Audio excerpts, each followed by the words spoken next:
Hello student, today we are going to discuss Virginia Woolf's A Room of One's Own, and in today's lecture we'll be discussing overview and main ideas of the book. So finally coming to the overview, this book was written by Virginia Woolf in 1929. It was written in essay form and its genre is argumentative. Now this book was written basically in 1928 when Virginia Woolf was invited to lecture on the topic of women and fiction at Newnham College and Girton College, which were two famous women's college of England's well-known Cambridge University. The lectures were delivered on this topic were collected, refined and published in 1929 as the 6-part essay A Room of One's Own. Here, Woolf, using a combination of literary techniques ranging from direct address of the audience to following a fictional alter ego through the British Library, builds a feminist argument.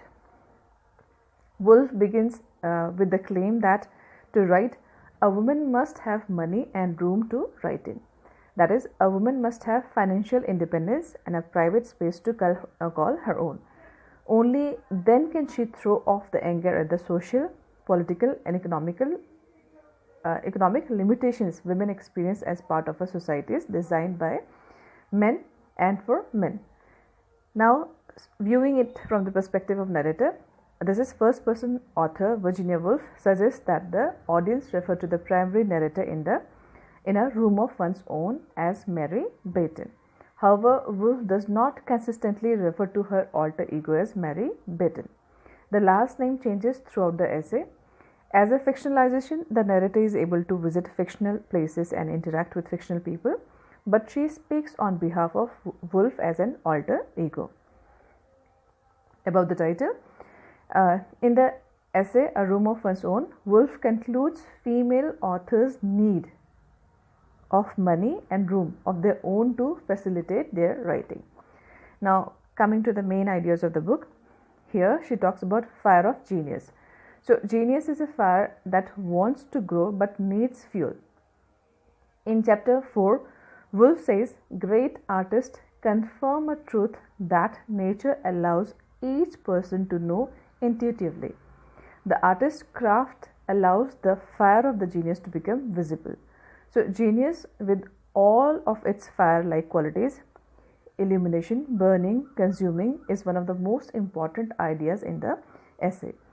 Now, the genius of Shakespeare and Jane Austen consumed all impediments.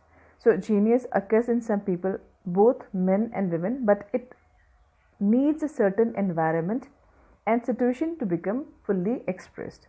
It needs food, literally good food, not prunes. It needs space, a room in which to work uninterrupted, according to Woolf. As a result, the history of literature is dominated by men, not because they had more genius, but because they had private space, because they had right environment for the fire of genius to grow, which obviously women were denied. Women, on the other hand, may be born with genius, but may not live in a situation that allow this genius to feed and grow. Now, moving further, she talks about destructive patriarchy. In this, she says that the patriarchal system is harmful to both women and men. Clearly, women are damaged by a system that is restrictive and gives them little power over their own lives. But the destructiveness of the patriarchal system goes beyond the damage done to women. It creates a power imbalance that leads to a separation between the sexes. According to Woolf, this separation is unnatural and leads to a feeling that the opposite gender is the enemy. Women are angry at men because the men have the power to block their efforts in writing. Men are angry at women because women are becoming a threat. Women used to make men feel superior and confident, but now women want more power. So, Woolf's ideal is a world in which men and women live in complementary peace with each other, and each person is at peace with their male and female natures. A patriarchal system hampers both of these things, according to Woolf, and therefore has a destructive effect on both the genders. When male-female integration is goal, a system that separates them is detrimental, according to Woolf. Now, further, According to Woolf, money means freedom. Now, the necessity of money enough to live comfortably and independently is at the center of Woolf's essay. In addition to the titular room of one's own, women writers need a steady income in order for their ability to flourish. Mary Baton, who is the fictional narrator of much of the essay, enjoys a comfortable income, and thanks to an inheritance which she has, because of which she doesn't have to depend financially on anyone. So before she received the inheritance, she had a number of uninspiring jobs to make a living.